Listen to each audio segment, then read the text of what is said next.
So yun guys, bale, ito na nga pala yung mga hinihintay natin na may mga ilan na naghihintay ng build nito. Yung ginawa nating highlights ng LK ko na naka one hand spear and shield. Makunat, medyo may kunat siya for survivability. Tapos meron din siyang burst damage, yung pinaka-important. Bale, ito pala siya. So yan. Gamit ko steer set sa armor. And ito yung aking enchantment tsaka cards. Tingnan nyo na lang, i-post nyo na lang. Quick lang to, magiging quick na tutorial lang to. Then gumagamit ako ng Starry Aegis Knight 2 slot na may Greatest General and Mantis. Para para medyo mas makunat na rin ng konti. Tsaka isang Nile Rose na may stem worm tsaka Injustice. Yan. So yun, horn. Depende sa kalaban. Kung madami tayong magic type, gagamit tayo ng golden thief bag.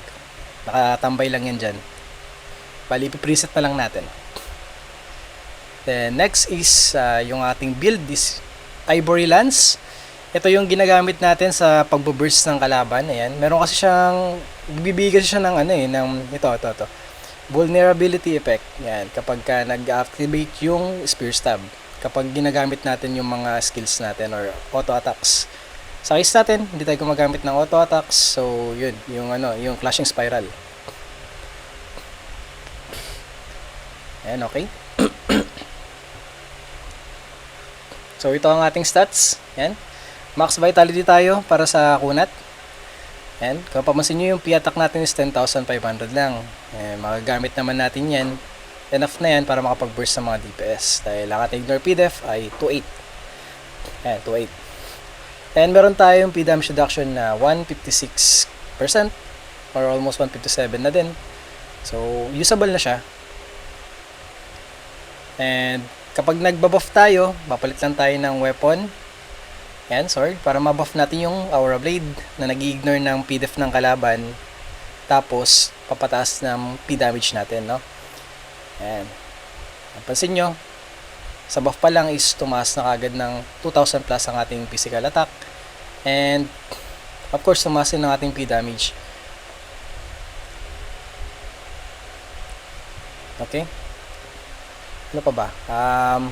Yun, pag nagbo-berserk tayo is umaabot ang ating damage ng physical attack ng 18.8k bilang isang sword one hand spear and shield. So parang pa yan, may tataas pa yan kapag magpo-pure DPS kayo. So ito ang aking skill set, i-post nyo na lang. Okay. Sa ating second job. Of course, ang Brandy Spear, ang ginagamit natin palagi pang one tap ng mga DPS. Tapos, max natin to. Tapos, of course, kumuha tayo ng Quicken Sword. Prerequisite yan. Tapos, ito, Lion's Roar. Para lang sa sa proc ng Lion's Roar natin. Tapos, ang Concentration, level 10. Kasi malaking buff ng damage yan. Of course, Clashing Spiral 10. And Aura Blade 10. Malaking tulong yan sa PvP. Pari 1 lang kasi ang gagamitan lang natin yan is yung passive na na effect niya. And Berserk 5. Tsaka Rune of Fate.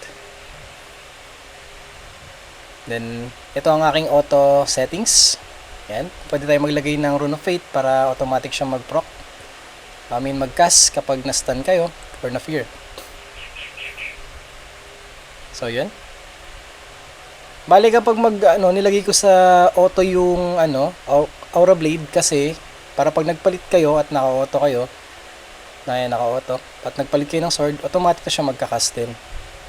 Hindi na kailangan pindutin, tapos balik na lang kayo sa spear nyo. Okay na. So yun basically ang role mo is para kang assassin na medyo tank. Kasi papasok ka sa gitna using your Brandy Spear. Usually may mapapatay ka na kagad ng mga DPS doon. Tapos magka-clashing spiral ka kung kulang pa. Tapos pwede ka nang lumabas. Kung may bawas sa HP mo, mag-berserk ka lang. Ayun lang.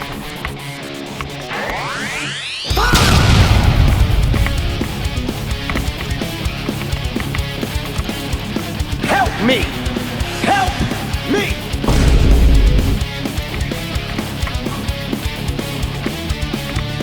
Ayun na.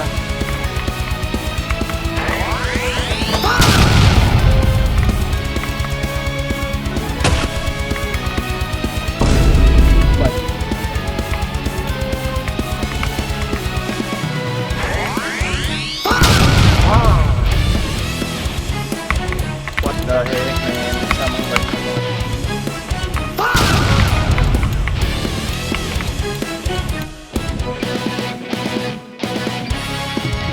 お前はもう死んでいる。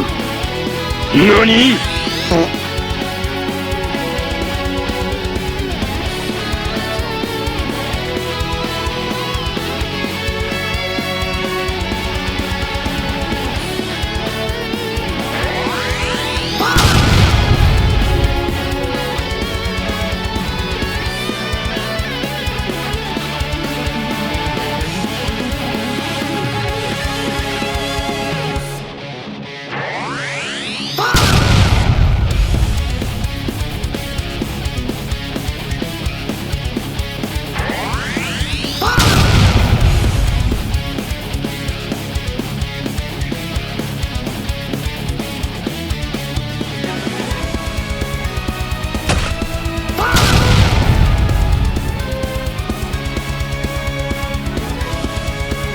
？Call an ambulance! Call an ambulance!